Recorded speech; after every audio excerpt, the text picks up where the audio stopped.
بسم اللہ الرحمن الرحیم۔ السلام علیکم اسٹوڈنٹس۔ آج ہم جو چیپٹر شروع کرنے لگے ہیں وہ ہے نشو کے نظریات۔ اس میں ہم تین ماہرین کے نظریات پڑھیں گے۔ سب سے پہلے پیاجے کا، پھر ایرکسن کا اور کولبرگ کا۔ پیاجے کا جو نظریہ ہے وہ وقوفی نشو سے ریلیٹڈ ہے۔ جین پیاجے وہ پہلا فرد تھا جس نے ورثے اور ماحول کو اپنے نظریے میں نمایاں اہمیت دی تھی، یعنی کہ اس نے کہا تھا کہ جو ورثہ اور ماحول ہے وہ کس طرح سے آپس میں ریلیٹ کرتا ہے، آپس میں تعامل کرتا ہے۔ پیاجے نے 1920 میں وقوفی نشو کا نظریہ تھیوری آف کوگنیٹو ڈیولپمنٹ پیش کیا تھا۔ اپنے نظریے میں اس نے واضح کیا تھا کہ ایک نومولود، یعنی کہ جو بچہ ابھی دنیا میں آیا ہے، سادہ انعکاسی حرکات سے لے کر بالغوں جیسی پیچیدہ حرکات تک کا مرحلہ کس طرح سے طے کرتا ہے، یعنی کہ بہت سمپل ایکشن جو آٹومیٹکلی ہو رہا ہے، جیسے آنکھیں جھپکنا، چھینکنا، ہاتھوں کو ہلانا جو آٹومیٹکلی اس کے ہو رہی ہیں، اس سے لے کے وہ پیچیدہ حرکات جو کہ وہ پوری سوچ کر سمجھ کر انجام دے رہے ہیں، وہ کس طرح سے ساری جو اسٹیپس ہیں طے پا رہے ہیں۔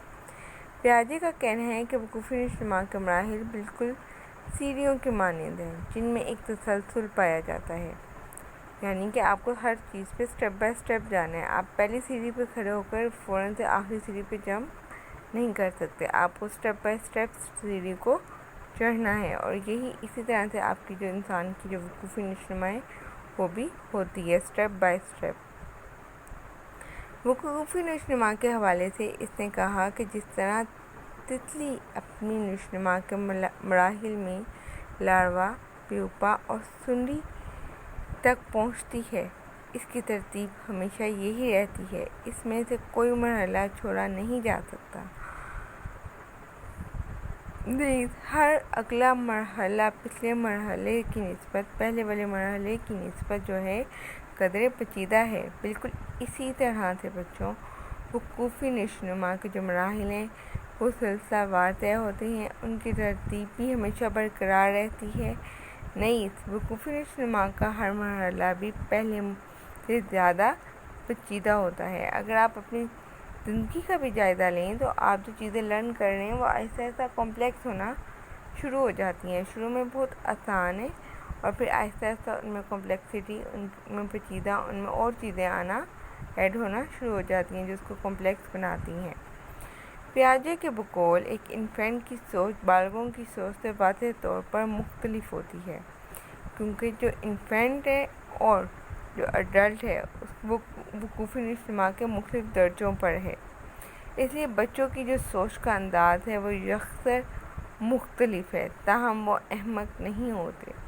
پیاجے کہتا ہے کہ عمر اور تجربے کے ساتھ بچے کی فکری نشو ہوتی رہتی ہے، جیسے جیسے وہ بڑھتا جا رہا ہے، اس کی زندگی میں ایکسپیرینس آتا جا رہا ہے، اس کی وقوفی نشو بھی ہوتی جا رہی ہے۔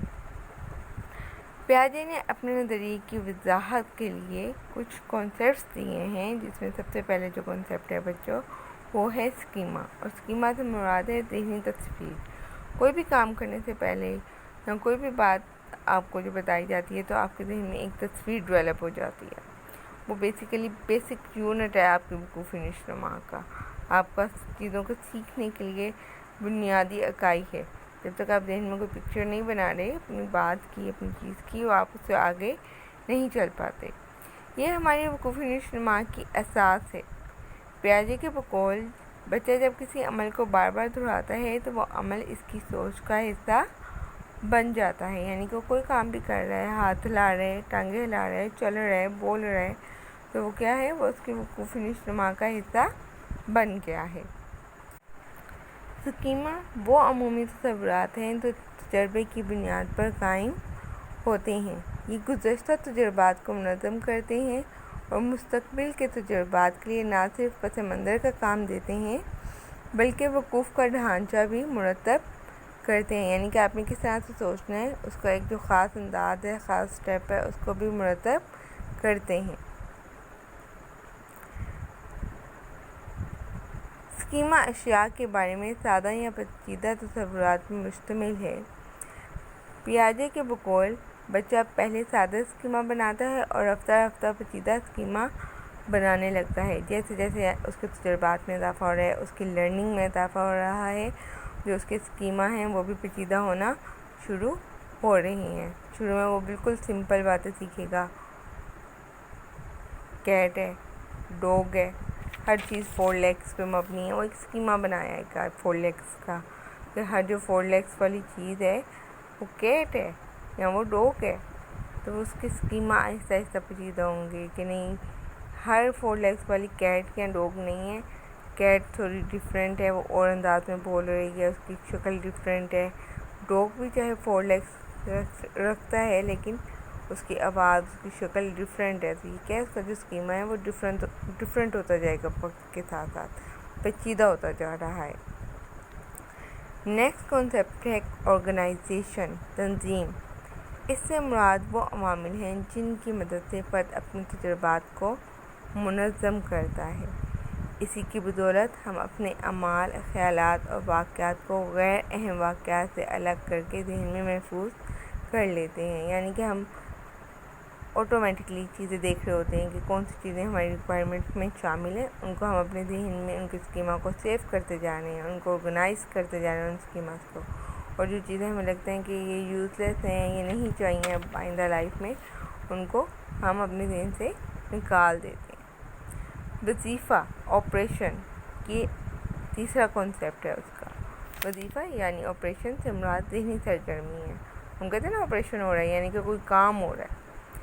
بچہ جب کسی اسکیما کو ذہنی طور پر دہرانے کے قابل ہو جاتا ہے تو اسے وظیفہ یا ذہنی عمل کہا جاتا ہے. یعنی کہ اس نے کوئی چیز لرن کر لی ہے، کوئی چیز سیکھ لی ہے، اب وہ ذہنی طور پر اس کو دہرانے کے قابل ہو گیا ہے، وہ سامنے نہیں بھی موجود، تو وہ کیا ہے، وظیفہ ہے، آپریشن ہے.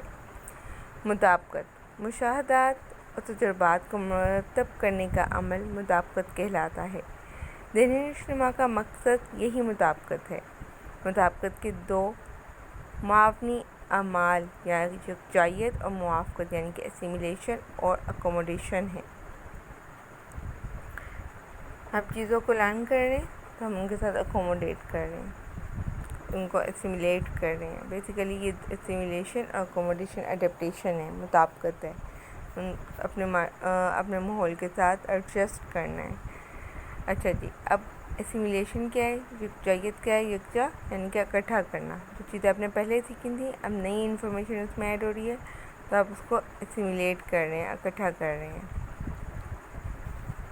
آپ نے سیکھا کہ گول چیز ہے، وہ بول ہے، اورنج نظر آیا، وہ بھی گول ہے. ٹھیک ہے، اسیمیلیٹ کر لیا، اکٹھا کر لیا. جو گول چیز آ رہی ہے وہ بول ہے. بچے نے اس طرح سے لرن کرنا شروع کیا. کچھ عرصے کی لرننگ اور تجربات کے بعد اس نے ریئلائز کیا کہ ہر گول چیز بول نہیں ہوتی ہے. تو اس نے یہ جب وہ چیز ریئلائز کی تو بیسیکلی اس نے بیٹے کیا کیا، اس نے اکوموڈیشن کی، موافقت کی، اس میں چینجنگ پیدا کی. اس نے نئی معلومات کی وجہ سے پرانے اسکیما میں کچھ رد و بدل کیا تو اسے کیا ہم کہیں گے، اسے ہم اکوموڈیشن کہیں گے. یعنی کہ اس نے پرانے اسکیما کے اندر ترمیم کی اور یہ جانا کہ ہر گول چیز جو ہے وہ بول نہیں ہے. ٹوائس الگ ہیں، فروٹس الگ ہیں، کھانے پینے کی چیزوں کا الگ اسکیما ہے، فروٹس کا الگ اسکیما ہے، کھیلنے والی چیزوں کا الگ اسکیما ہے. یہ جو لرننگ ہے یہ ایڈیپٹیشن کا پارٹ ہے. ماحول کی ذہنی تصویر کشی ان دونوں کی مدد سے کی جاتی ہے. ہم جو کچھ بھی سائیکالوجی کے بارے میں پڑھ رہے ہیں وہ سائیکالوجی کی اسکیما کا پارٹ پڑھ رہے ہیں. آپ بہت سارے بکس پڑھ رہے ہیں بیٹا آج کل، لیکن ہر ایک کا ایک الگ اسکیما پڑھ رہے ہیں. وہ آپ کی ذہن کا ایک الگ الگ پارٹ بنتا جا رہا ہے. بالکل ایسے ہی جیسے آپ کے گھر میں کمرے ہیں، ہر کام کے لیے ایک الگ روم موجود ہے، اسی طرح سے ہمارے ذہن میں رومس ہیں اور ہر کام کے لیے وہ اسکیما ڈیولپ کر رہی ہیں. اچھا جی، جب ہم چیزیں لرن کر رہے ہیں اور وہ چیزیں آٹومیٹکلی ہماری اس میں پہلے والے روم میں شامل ہوتی جا رہی ہیں تو وہ یکجائیت ہے. اور جب ہمیں اس میں چینج لانا پڑتا ہے تو وہ کیا ہے، موافقت ہے، اکوموڈیشن ہے. آج کا لیکچر یہیں تک. بہت شکریہ بچوں، اللہ حافظ.